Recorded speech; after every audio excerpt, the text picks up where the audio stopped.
This podcast is brought to you by On Track Studio. Do you have a philosophy for business? I do, and I want to share it with you today on this episode and really talk to you about some of the struggles that I've had over the years of running my business within the context of this business philosophy. And I would say a business philosophy is a super positive thing for any business owner to have. However, it has not always meant that I feel positive within my business. It's actually created a lot of tension within my business to have this philosophy over the last few years. And now being in business for over, say business one more time, my God, drink every time I say business, you're going to get drunk. But anywho, follow along and hopefully you can make sense of all this. It's been a really key part of defining how I want to be as a leader, how I want to be within my content, how I want to be as a business owner. And though it has also created a lot of internal tension, I guess. Like it can make me feel like I'm not on path as much as it can make me feel like I am on path. I've always been a big believer in when you share, when you're online, when you're creating content, that it's best to speak from the scar as opposed to the wound. So I have deliberately not brought this up with my guys, you, before now, because it's been such an open wound for me. Like it has been something that actually affects how I show up in my business.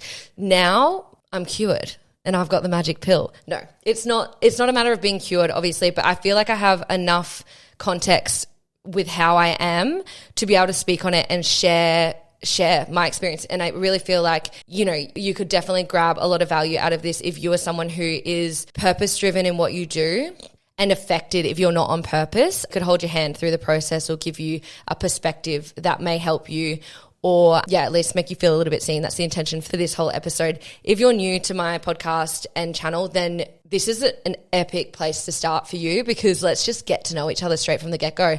And it's going to give you like a lot of context to who I am and how I show up. So welcome. If you're old here, welcome again. And maybe you could, with hindsight, see how I operate. It's definitely not going to be like anything I've discussed before, so stick around. Okay, so let's go back to that little marketer, fresh in the industry. She's working in an agency. She's made it in terms of like her career goals because she's always just wanted, actually that's a lie. She hasn't always wanted to be in marketing. She was, in law school. But I actually want to take it back this far because it's an interesting context to give to inform how I actually see my role in the world and also why I started my business, why I went down the marketing realm. Because the truth is I was a law student. I was 3 years into this degree and I got into that degree because I wanted to change the world. Small goal. Nothing's changed there. I wanted to change the world. I wanted to positively impact the world. I really felt this like fire in my belly all through school. And, initially I went into uni to get into business. No, I actually went in initially to do teaching, wanted to change the world because that was my world growing up. I'm like, this is the best way because, if you can be a teacher and make a positive influence, that is the best case scenario. And I fucking shout out to teachers. My sister's one, my dad's one, come from a whole family of teachers, go the teachers. But then when I came out of school, I realized, there's a whole world outside of school. And actually that goal, my goal being wanting to change the world, means I'm going to have to change careers because there's a whole lot more world out here. Anyway, skip forward a few, dropout degrees, a trip overseas in Cambodia and Thailand. Anyway, I landed on the fact that law was my path forward. Half because I was watching Suits and wanted to be like Rachel, the paralegal. But the other half was definitely because I saw that as like, the best way to make change. Like you can actually fight in court and change the law and you can, represent underrepresented groups. And I'm like, yes, I'm feeling so drawn to this career. Anyway, spent 3 years in it, loved studying it. And it wasn't until I was getting closer to the end of the degree and there was all this discussion around like what that career actually looked like through my own research. Also, someone I followed on social media was in law. She was a lawyer and she dropped out of that career. And she was sharing a lot about the reasons behind that and what she actually wanted from the world and the reality of the career. And this definitely impacted me at a really big level. And I was like, oh my goodness, like you were so limited in law. No one, not your average person is like sitting in and watching a freaking courtroom situation go down. Like they're not being impacted. The big cases get a lot of attention, but is that actually making a positive impact on the world? Not necessarily. And is it realistic that that's my pathway to make this positive impact on the world when the hours are that long and likely I'm just going to be buried in paperwork for at least, 5 years, and then maybe I'll get myself into a position, if I don't hate my life, to have that, opportunity to change the world at large that my goal was. Anyway, so this was sort of started to spiral me out. I'm like, oh my God, I don't want this career. Like, health is so important to me. I'm going to have to, give up my health in so many ways and my priorities. And so there was that selfish element too, I'll admit. But anyway, it was in this moment before I left my law degree, and I'm like, you know what? Where are people actually consuming information? Like, they're not witness to the actual courtroom. They're in the world where they are being completely exposed to advertising and marketing, and these are the things that are actually impacting the everyday person. And this light bulb went off and I was like, oh my God, I'm going to get into marketing. And initially my goal was to learn the skills and then go and work for Domestic Violence Australia, work on the campaigns to get that message out there, because I'm like, I want to get behind things that are actually helping people. And domestic violence was something that I was not necessarily directly impacted by when I was younger, but it was something I feared a lot. Like, whenever I'd watch movies and there was domestic violence, I couldn't watch. So I was just like, this is what I want to do, or something around that area, women's rights or anything, So that was my goal. I was like, okay, I'm going to go into marketing and I'm going to ultimately work my way into one of these really positive campaigns and change the world that way. Tangent or tangent not sure, but interesting context to how then I went into marketing. So I had this standard, when I was working in an agency, I'm like, I want to positively impact the businesses I was working for. I wanted to positively impact their audiences. I remember one of my first clients was a really well-known gardening client, Searles, if you know the potting mix. They were my client. I was like doing their content for them. And I took this, philosophy into that. I mean, is gardening changing the world? No, but it was very, very much impacting the community that it had. And I took that in my stride and I made that important, and the content landed because of this philosophy, in my opinion. So that was agency world. We all perhaps maybe don't know the agency story. If you're new, maybe you do. I might make a whole episode on this, but agency for me wasn't for me, particularly in the one I was working for, because it felt like you were manufacturing. I'll keep that loop open so you can tune into one of the next episodes where I go into that deep dive it. Anywho, unfulfilled in that, got poached, went and worked with an entrepreneur who had multiple businesses, went through down the freelance route, blah, blah, blah, blah, blah, earned my stripes in marketing, proved my point with this philosophy in mind, which is that the goal for me was to make maximum impact on the audience and for that impact to be positive. When I was working for a storage company, it wasn't about storage. It was about what storage allowed the customer to do. We created a whole brand around the phrase, make space to move freely. And for those of you who have been following forever, you'll remember this. And I created that Mammoth Stories series where it would feature a customer from the storage, which is Mammoth Storage, and it would follow them on a day in their life and basically tell their story and basically show how the storage created the space for them to move freely. Everyone else in the storage industry was competing on price or saying, we sell boxes, and this was the standard of marketing for that industry. My philosophy meant that that wasn't good enough, and I had to take this approach. Similar to be said for a pottery studio that I was working for. Instead of saying, here's a fun class, like come and, get crafty, have a great crafternoon, or what approach we could have done together with the founder, who was an avid meditator, had sat a lot of Vipassanas, and his tie into pottery was the connection he made with this stillness you could experience in meditation was the same sort of stillness you could experience in pottery. And we infused that into the marketing, and you're starting to see the pattern now of this philosophy that I had straight, like law degree, all the way through to when I was working for businesses. Of course, agency was a key part of that for me, working for businesses. And then I became a freelancer. And throughout this time, it all kind of blurs into one here. But I started On Track on the side somewhere in there. When I initially started On Track Studio, it was really about, after you do all this work with these brands, like once you get the why and you connect the founder back in with their business and you've got all this energy within what you have to say, within your message, within your offer, within the service you're providing, whatever it looks like, can be anything from storage to pottery to coaching to freaking whatever it is that you do. Once you have this like energy, I call it big brand energy, hence the title of the podcast, it can't be contained in a two-dimensional Instagram square, which is what everyone else was doing at the time. You know, I'm like, well, we are different. These brands are different.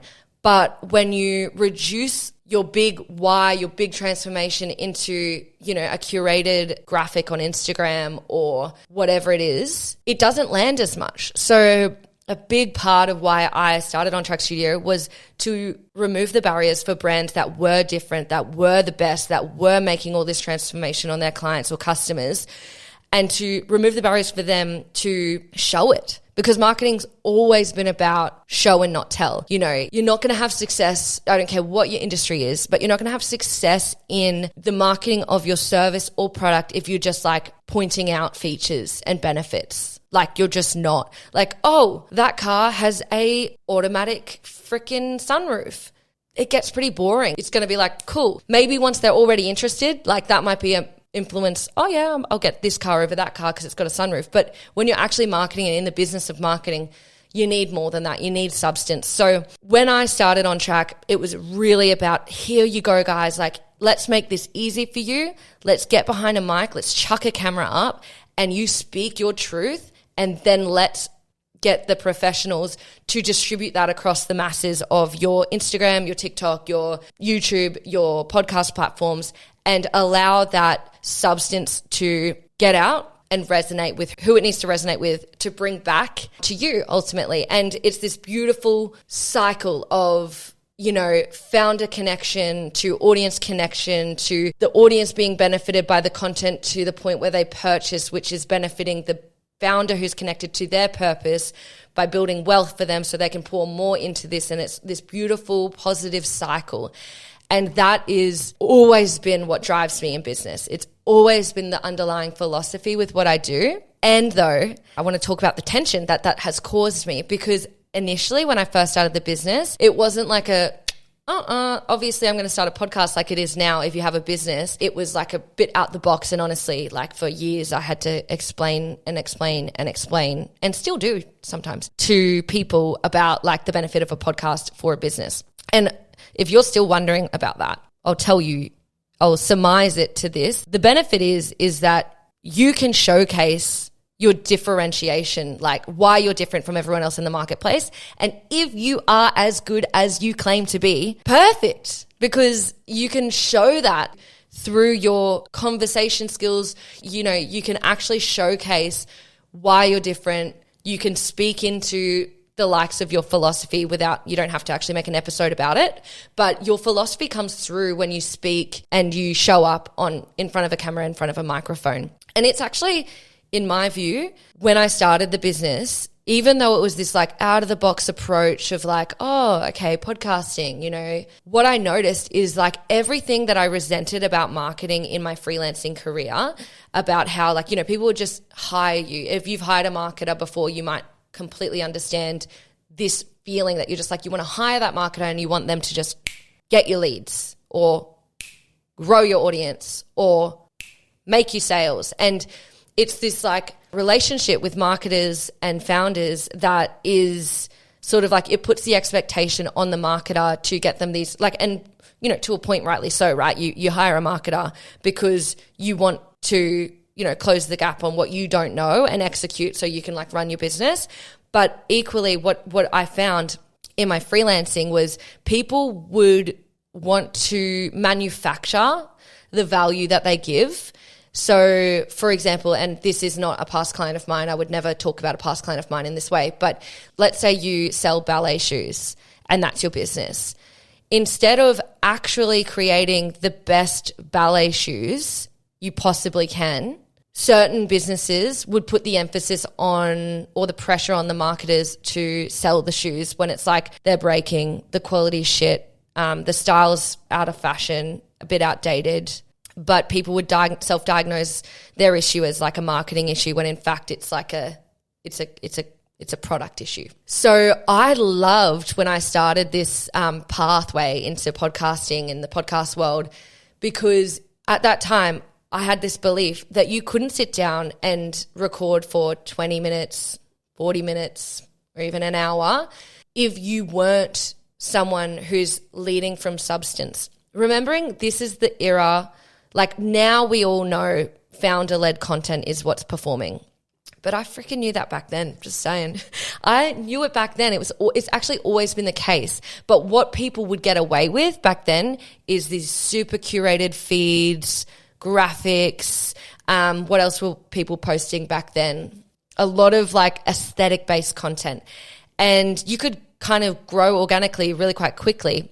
But behind the scenes, being a marketer and working with founders, I knew that those types of content weren't actually improving the bottom line of business. And it was obvious to me because there was no substance to what they were saying. My standard back then, and still is when people are like, what makes valuable content? My philosophy stipulates, pretending it's all written up, it's totally not. The standard is that it needs to evoke emotion or stimulate, like intellectually stimulate, or stimulate in some sort of way. I feel like stimulate's the blanket statement because it could be laughter, it could be emotion, it could be intellect. But that's what valuable content is. Dress it up in any which way you want. But it's about connection. And, you know, back in the day, and this is such an outdated tagline, which I actually think if you're watching the video is actually over there on my sign still because it's so old. That's like the first thing I bought for my OG studio is this sign from Kmart for like $18. And I'm like, will I be able to make this back? Like that was my energy back then. I was like so naive. Anyway, what it says is On Track Studio content that connects. And it's always been about creating content that connects. And it's funny because it feels outdated now, but it's only evolved, like the philosophy has only evolved. And this stimulation, this like can feel but not see thing, it's intangible, is what all businesses are chasing in their content. This is big brand energy. This is resonance. But all this time, people mistaked reach for resonance. Like they saw views as the goal when views are nice to have as a secondary gain if your content's resonating with your audience. In my view, always been my view. So this is a philosophy. Anywho, I'm going on tangents. I'm glad you're all here with me. The challenge with this philosophy is that initially it was like my belief was you couldn't actually have a podcast if you didn't have this, you know, what I've described, this energy, this substance, this transformational embodied experience, fucking, you know, that oomph in what you're doing, that why, that root kind of energy. But then as, you know, you would think as podcasting became more popular, you're laughing, Sophie, you've picked a winner, you're going for it. This is the best business ever.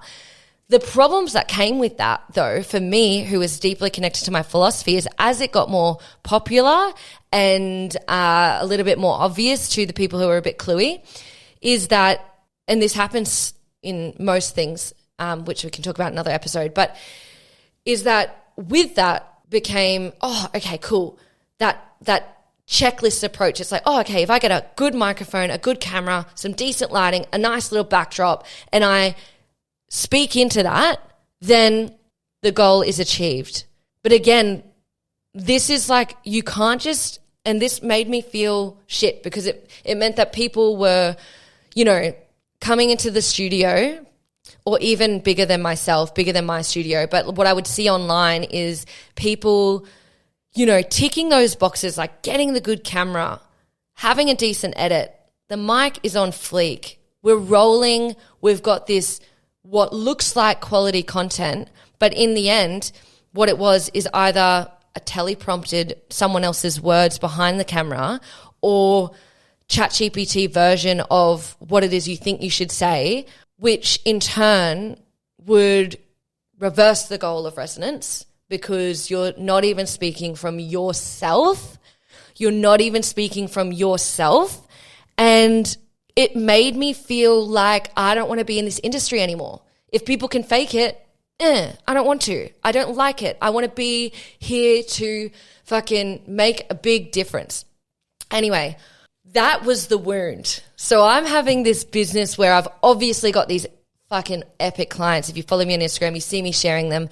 We love majority of the people, actually everyone on a production package, and most of the people that walk through On Track's doors.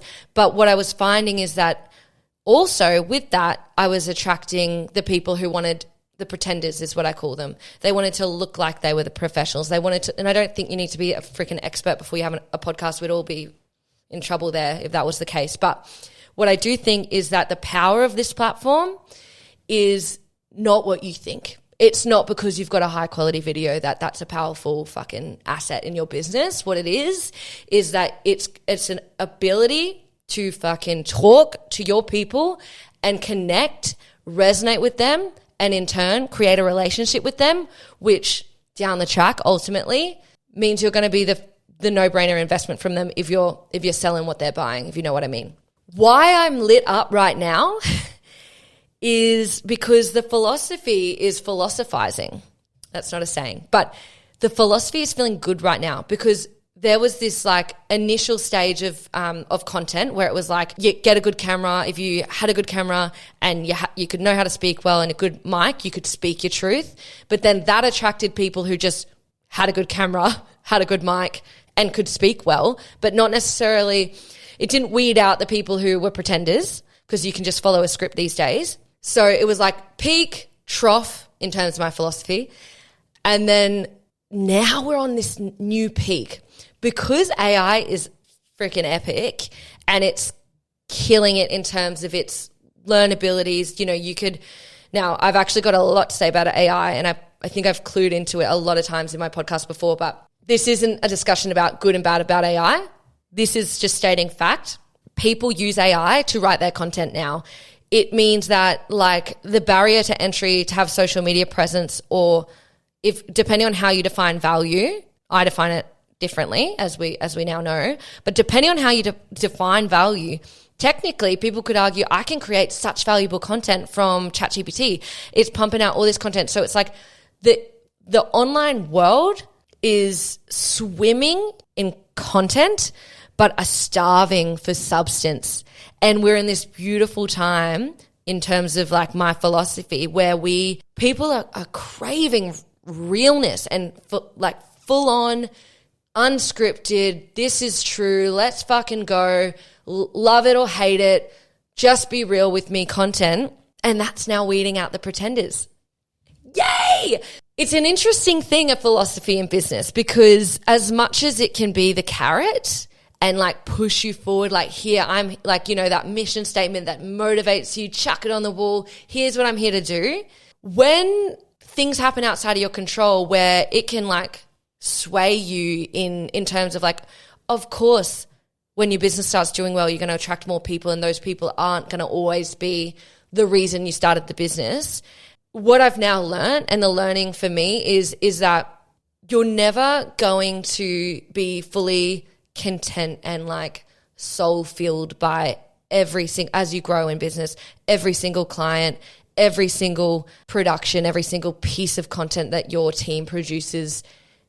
But you are always going to, if you lead with your philosophy, connect deeply with the people who you set out to connect. If you wear your philosophy on your sleeve, which I think, I'm tangenting now, but like, which I think just quietly is brand. Like, I think the world wants to know, like I'm talking about particularly in the one, like the counselors, coaches, freelancers, like the sole trader, like, or founder facing brands.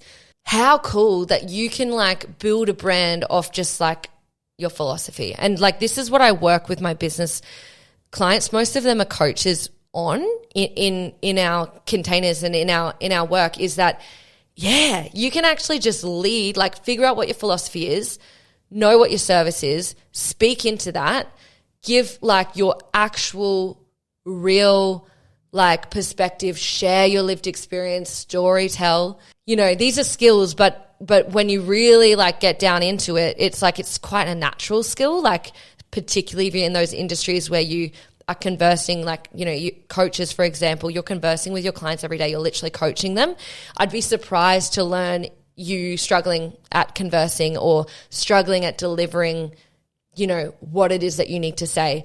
And it's an awesome time, you know, for that being like my preference of who I work with. It's like, great, the pretenders, the audience have clued in, you know, another 3 tips to improve your sleep or 3 tips to freaking get abs content, no matter how good the video or the mic is or the lighting in the back. People are scrolling through, they're bored, they don't care, okay?